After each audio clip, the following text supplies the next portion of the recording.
English shorthand dictation at 100 words per minute. Ready, start. It must be extended to other areas where it is not existing now. For example, we should put in more efforts in northeast and central areas.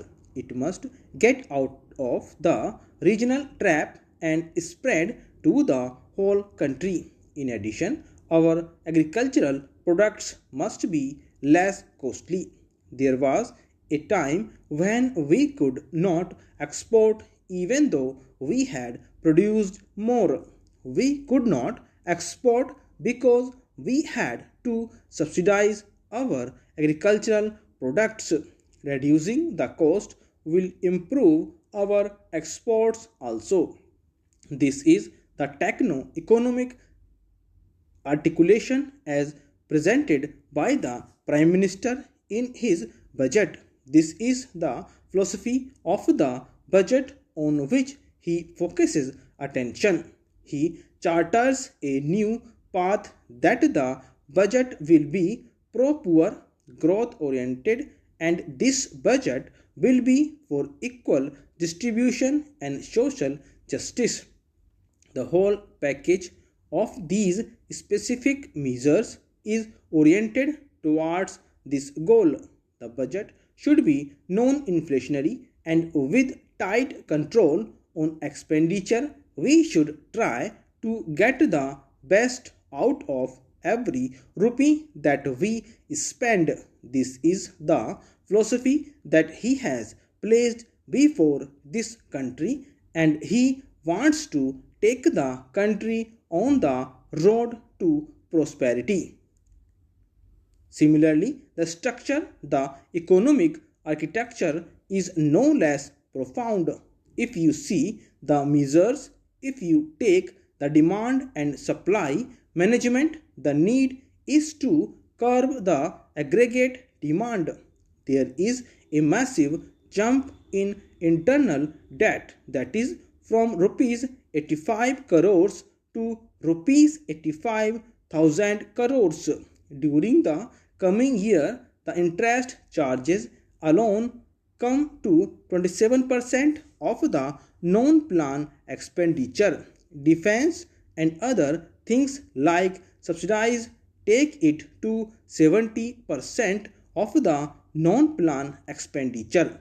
It is a very challenging and daunting task how to restore the balance and put a curve on the mounting internal debt so that we may not be faced with the internal debt trap.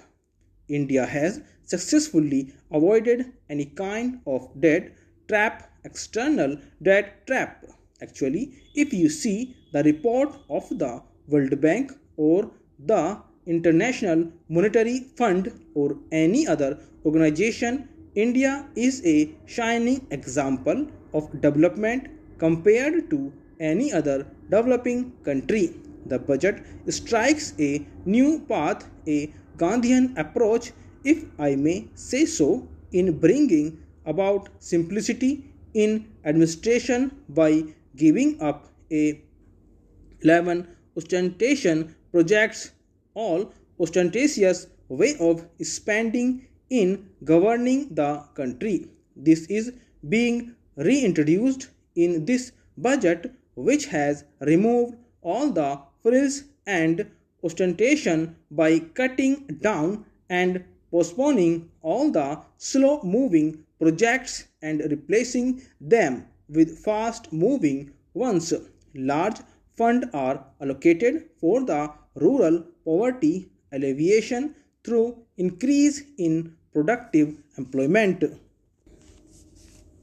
Sir, the mounting galloping public expenditure, mainly financed not out of real resources but out of public debts or borrowings, creates an internal debt trap, and that can be only matched or met by seeing that whatever money is spent productively and all the money that is not being spent productively is cut out.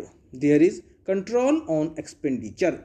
I think this mechanism will be much more effective when put in operation, and it could control the deficit that the country has experienced. Now, sir, the objective and philosophy of the plan squarely put as the Nehruvian model of growth with social justice based on modernization. Our economy has progressed on these lines, and the entire industrial sector is in the midst of a new industrial revolution. This new industrial revolution, formulated by the ideas of the Prime Minister, is that there should be increased productivity and efficiency.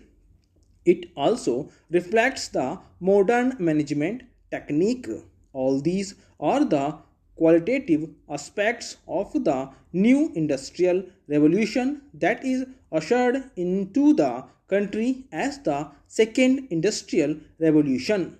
First industrial revolution was ushered in by Pandit Jawaharlal Nehru when the second plan was introduced, whose main goals were public sector building up capital, good agricultural production, and self-reliance of the economy. The country has progressed in this direction, and India is now one of the most industrialized economies. But there are large gaps, and Prime Minister has introduced the second phase of the industrial revolution with its emphasis on modernization, efficiency, and productivity. This applies not only to public sector, but it also applies to the new technologies that are being used in the agriculture sector. The breakthrough in agricultural production is concentrated only in certain regions, while there is great resurgence in certain areas of the country. Their areas have difficulties. Only a certain class of people are benefiting because of the agricultural development. Water management, technological management, and other inputs used in agriculture are costly, and the result is that the cost of production in agriculture is as costly as the industrial production. Therefore, by introducing the new management revolution in agriculture and industry, there will be more and more emphasis on modernization, efficiency, and getting the best results out of the investment. And I only like to point out that it must be made much more broad based in the sphere of agriculture. Stop.